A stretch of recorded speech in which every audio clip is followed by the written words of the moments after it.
The Camel and the Mouse, a Turkmen fairy tale. In the shimmering heat of the Karakum Desert, where the dunes rolled like golden waves under blazing sun, there lived a great camel. His hump stood tall, his legs long and powerful, and his voice boomed like thunder across the empty sands. "I am the king of the desert," he declared each morning as he stumped across the dunes. "No creature is stronger, no beast more mighty than I." The other animals, gazelles, lizards, and desert foxes, kept their distance. Some admired his strength. Others grew tired of his bragging. But none dared challenge the proud camel. Not far from the camel's favorite dune, in a modest burrow beneath a thorn bush, lived a tiny brown mouse. She was quiet and careful, busy from dawn to dusk gathering seeds, dodging shadows, and listening to the whispers of the wind. The camel often laughed when he passed by. "Look at that little thing. What good is she in a land of giants and storms?" But the mouse never responded. She continued with her day, believing that every creature had its place and purpose. The trap in the dunes.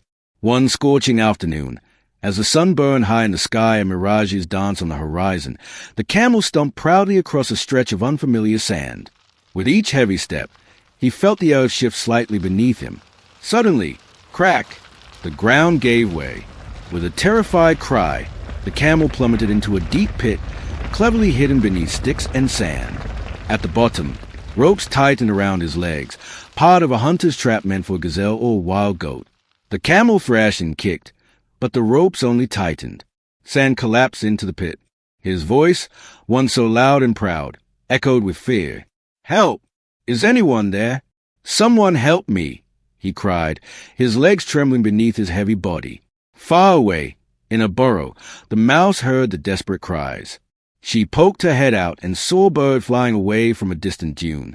Curious and concerned, she followed the sound. When she reached the edge of the trap, she peered down and saw the mighty camel, helpless, afraid, and buried to his belly in dust. The mouse's courage. "Great camel," she squeaked. "I heard you calling. I will help you." The camel snorted. "You?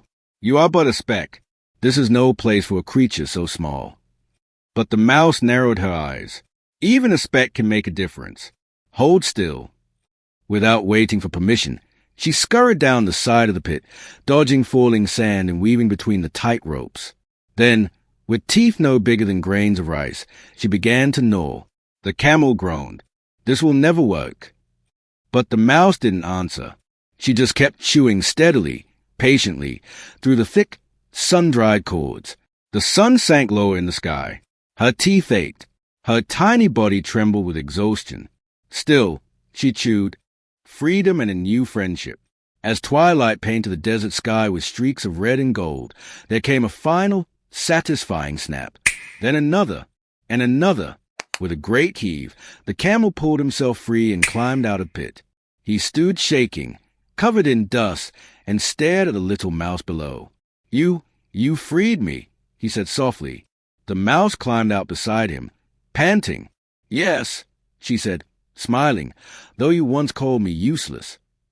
The camel lowered his head, his voice no longer proud, but humble. "I judged you by your size and ignored your courage. I owe you my life, little one."